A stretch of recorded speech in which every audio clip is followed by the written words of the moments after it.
My boss used me as her Valentine's alibi. Neither of us knew how impossible it would be to step back from that pretense. But even before the lie began, our eyes were already finding each other across rooms, speaking a language no one else could hear. It was a Tuesday evening. The office nearly empty. The hum of overhead lights pressed down, and somewhere down the hall, a cleaner's trolley rattled across the floor. I sat at my desk, pretending to focus, every tick of the clock sharper than the last. She slowed outside my doorway. "Still here?" she asked. Calm, neutral, professional. I looked up. She was leaning against the frame, casual but deliberate, like she had nowhere else to be. "I could ask you the same," I said. A small, private smile, not for the office, not for anyone but me. That was the first moment I felt it. Not attraction, not desire, but recognition. Back then, I told myself it was admiration. Anika Rao never raised her voice in meetings. She didn't need to. When others grew louder, she grew quieter, and people leaned in. I once challenged her in front of the board. The room went still. Afterward, I waited for condemnation. Instead, she stopped by my desk. "You were right," she said softly. "Don't soften your instincts." She held my gaze half a second too long. I didn't breathe until she walked away.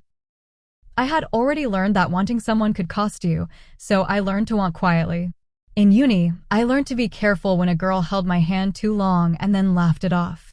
Careful in my first job when someone asked if I had a boyfriend and I didn't correct them. Careful in staff photos. Careful in conversations. So when I started noticing the way she watched me in meetings, I told myself I was imagining it. When she gave me my birthday afternoon without making it public, I told myself it was professional courtesy. When her gaze sometimes held mine a second too long across the conference table, I told myself she did that for everyone. Because believing the alternative, that she might want me too, was dangerous. I didn't know yet that the real professional danger wouldn't come from wanting her. It would come from him. Mr. Barraza. One of Anika Rao's fellow board members. He called it mentorship. Access. He dressed it as opportunity. It started with private dinner invitations to discuss growth. Then messages after midnight. Then reminders. Gentle, smiling reminders about how many people wanted my role. When I declined his thinly veiled advances again, he began copying senior partners in on my emails on minor mistakes. Correcting me in meetings. Lingering too long when everyone else left. Once, he found me alone in a conference room. With the door half closed, he leaned in and said, "Loyalty is often rewarded informally." That was the first time I felt cornered. I didn't tell her at first. You don't complain about powerful men when you're the newest face in the room. You don't risk being labeled difficult. You don't gamble with the contract that keeps your department profitable. So I smiled, redirected, deleted the messages. I learned to measure every word. She noticed. Of course she did. She notices everything. Anika Rao does not miss shifts in air pressure. The Christmas party was the first time she intervened. The music was low, bass humming beneath conversation. Fairy lights were strung across the ceiling beams, softening the sharp edges of the office into something almost forgiving. Jackets were off. Ties loosened. People laughed louder than they did in meetings. It was the kind of night where boundaries blurred. I was at the bar waiting for a drink I didn't really want when Mr. Barraza slid into the empty space beside me. He didn't ask if it was taken.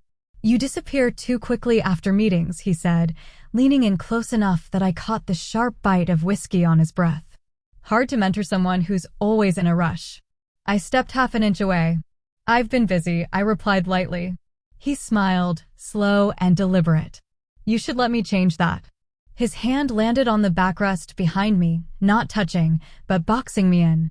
Casual enough to be defensible. Close enough to feel intentional. "You always this quiet," he murmured. Before I could answer, the air shifted. She appeared at my side. Not rushed. Not flustered. Measured. Close enough that our shoulders brushed. "She's with me," Anika said. Gentle. Even. Not possessive. Not aggressive. Certain. Barraza straightened slightly. His smile thinned. "With you," he repeated, as if recalibrating. Her hand hovered at the small of my back, not touching, but steady, deliberate. A boundary drawn without spectacle. Yes, she said. Nothing more. He held her gaze a second too long. Calculating. Then he laughed. Light, dismissive. Of course, he said. Didn't mean to interrupt. He stepped back. Not because he respected me. Because he respected her position. When he walked away, I exhaled without meaning to. She didn't move. The music swelled around us. Laughter from somewhere behind. Glasses clinking. You didn't have to do that, I said quietly. I know, she replied. But her hand didn't drop. For a second, we stayed like that, close enough that anyone watching would draw conclusions. Close enough that my pulse started betraying me. Then she looked at me. Not assessing. Not strategic. Something warmer. Unsteady. Like she had crossed a line and was deciding whether to retreat. We stepped apart at the same time. Careful. After the Christmas party, he didn't retreat. He recalibrated. In meetings, he began correcting me over minor phrasing, small things no one else noticed. He CC'd senior partners on drafts that would normally have stayed internal. He reassigned a portion of one of my accounts to ensure oversight. Always smiling. Always professional. In January, he started asking me to stay behind after strategy sessions. Just 5 minutes, he'd say. 5 minutes became 15. The door never locked. He was too careful for that. But it closed. And he positioned himself between me and the door more than once. You're talented, he told me one evening, pacing slowly while I remained seated. But talent isn't what moves people up. Loyalty does. I kept my tone neutral. I've always been loyal to the firm. I said. He stopped pacing. That's not what I meant. The implication hung there, heavy, deliberate. By the third week of January, he had begun hinting that my upcoming performance review would reflect alignment. Alignment. That was the word he chose. That was the afternoon he cornered me in the small conference room on the 14th floor. He followed me in under the pretense of reviewing a client brief. The door clicked shut behind him. Not locked. Just closed. He leaned against the table instead of sitting, forcing me to look up at him. Loyalty is rewarded, informally. He repeated. I stood. I'm not interested in informal arrangements, I said evenly. His smile didn't falter. You should be careful, he replied. Reputation is fragile at your level. That was the first time the threat was explicit. Not desire. Leverage. I told her that afternoon. Not because I thought she could fix it, but because I needed someone senior enough to understand what he was doing and careful enough not to escalate it recklessly. She closed her office door. Sat down. Listened. She didn't interrupt. Didn't react visibly. But her jaw tightened once. Almost imperceptibly, when I repeated the Barraza's words on informal arrangement and loyalty. When I finished, she folded her hands on her desk, the posture she takes before dismantling an argument. He thinks you are available, she said. I frowned. Available for what? For pressure, she clarified. She held my gaze steadily. Men like him pursue women they believe they can corner quietly.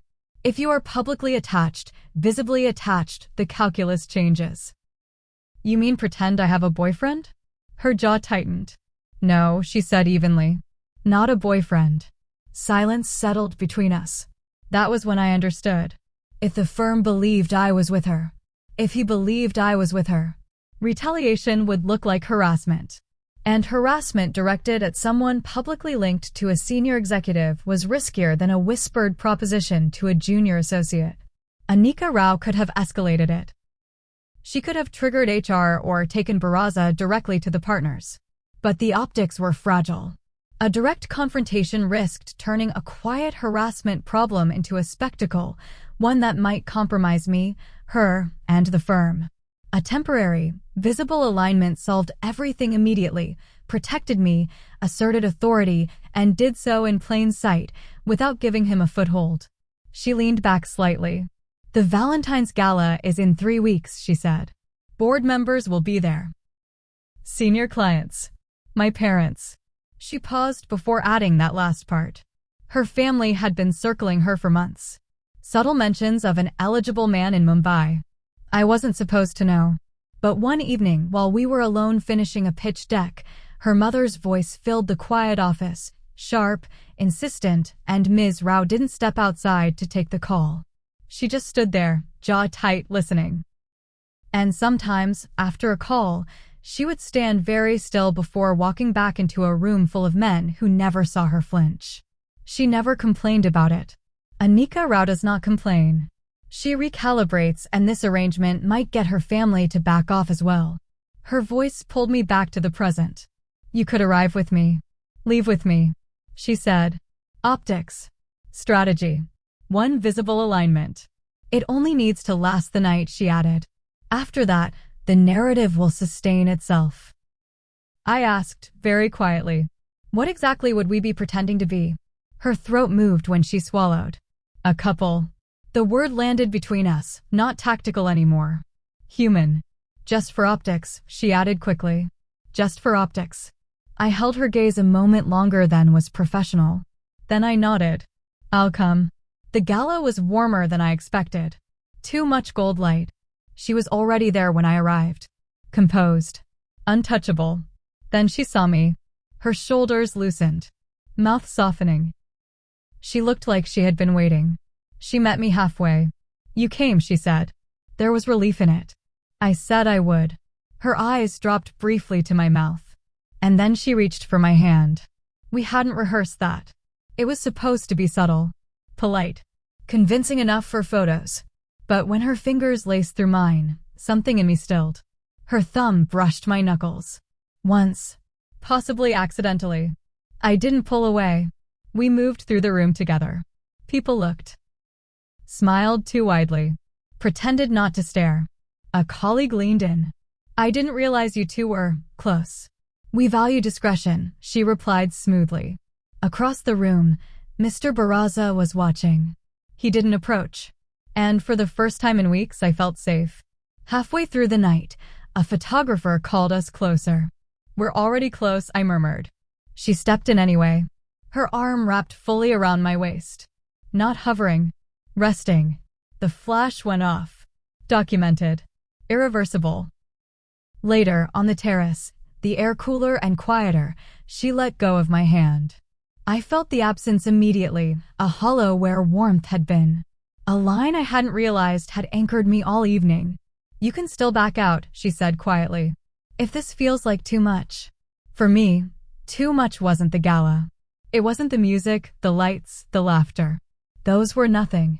It was her gaze, the one she reserved for no one else, the way it had lingered on me all night when she thought no one could see. The weight of it pressed against my chest, a feeling I couldn't label or interpret. That depends, I said softly. Is it too much for you? For the first time all evening, she hesitated. She had built her entire reputation on control, on precision, on never letting a ripple betray what she felt inside. But this wasn't just being seen with a colleague. This wasn't even just being seen with me. This was being seen wanting me. We're just pretending, I said, meaning to reassure her. I saw her jaw tighten. A quiet, almost imperceptible pause stretched between us, filled with unspoken questions. How far could we go, and would wanting each other so openly, even in pretense, undo the careful equilibrium we had built? Right, she said, voice tight. And something in her closed. When the music slowed, she turned to me. May I? The question was formal. Her eyes were not. We moved onto the dance floor. Slow. Measured. Her hand rested at my waist again, deliberate. Sure. Even though there was no audience close enough to require it, I could feel the warmth through the thin fabric of my blouse. My pulse caught. You're shaking, she murmured. So are you, I replied, my voice quieter than I intended. A breath stretched between us, charged and fragile. If this were real, she began, voice low, careful, and then faltered. What? I whispered, leaning in slightly without meaning to. She searched my face, her eyes tracing every line, every shadow, as if memorizing me and maybe memorizing herself in the process. It would be worth it, she said softly. The words cracked something open inside me. Not a confession. Not a promise. But a fracture in the pretense we'd both been holding. Because now, the question wasn't whether we were convincing. It was whether we were brave enough to stop pretending. 3 months later, the firm had adjusted. Barraza kept his distance. Every subtle intrusion, every mentorship offer gone. Her parents stopped bringing up eligible men. And we kept holding hands in elevators, sharing lunches, leaving together after meetings. It was easier than dismantling the lie. Easier than asking why it felt natural, why the rehearsed touches had begun to feel inevitable. The lie held until one Thursday evening. It was after work hours, when there was no one left to perform for. The office was empty. The quiet was sharp, almost accusing. And we were alone. We were alone in her office. A contract opened between us we were no longer pretending to read. Close enough that I could feel the heat of her through the thin air between us. Close enough that the space felt intentional. I shifted back half a step. "Stay," she said. Not sharp. Not authoritative. Just stay. The word didn't pin me in place. It asked me to. I didn't move. Her hand rose, slowly hovering for a fraction of a second at my waist like she was waiting for permission I hadn't yet spoken. I could have stepped away. I didn't. Her fingers settled there. Firm. Deliberate. Not possessive, but certain. The building was silent. Only the sound of our breathing. Mine shallow, hers measured, like she was holding something in check. "You're thinking," she murmured. "So are you." A flicker of something crossed her face. Not doubt. Not fear. Calculation. And then surrender. Her thumb shifted slightly at my waist. Not moving me closer. Just testing whether I would lean in on my own. I did. Barely. It was enough. Her free hand came up until her fingers brushed my jaw. Light. Almost cautious. Like I might break. "If this complicates things," she began softly. "It already has," I replied. That did it. She searched my face one last time. Not for approval, for certainty. For refusal. I gave her neither. Instead, I closed the distance. The first touch of her mouth against mine wasn't a claim. It was a question. Soft. Controlled. So restrained it almost hurt. She didn't press. Didn't deepen it. Just rested there, as if giving me a final exit. My hand tightened in the fabric of her jacket. That was my answer. The kiss shifted slowly, carefully, tension unraveling into heat. Not frantic. Not reckless. Just the slow collapse of two people who had been holding the line for too long. There was an ache in it. Weeks of restraint. Months of rehearsed touches that had meant nothing and still meant everything. When she finally pulled back, it wasn't far. Her forehead rested against mine. Her hand never left my waist. Her breathing had lost its precision. "This changes the variables," she said quietly. Variables. Not "are you okay?" Not "was that a mistake?"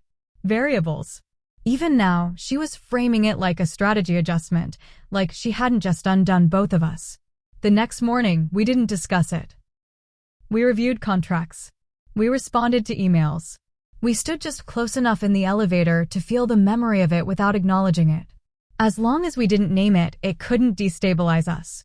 As long as it stayed unspoken, it could still be managed. That's what we told ourselves. But every public touch after that carried memory. And pretending stopped feeling safe. On Monday morning, she texted, "Can we talk after work?" By the time I arrived, she was standing by the window, hands in her pockets.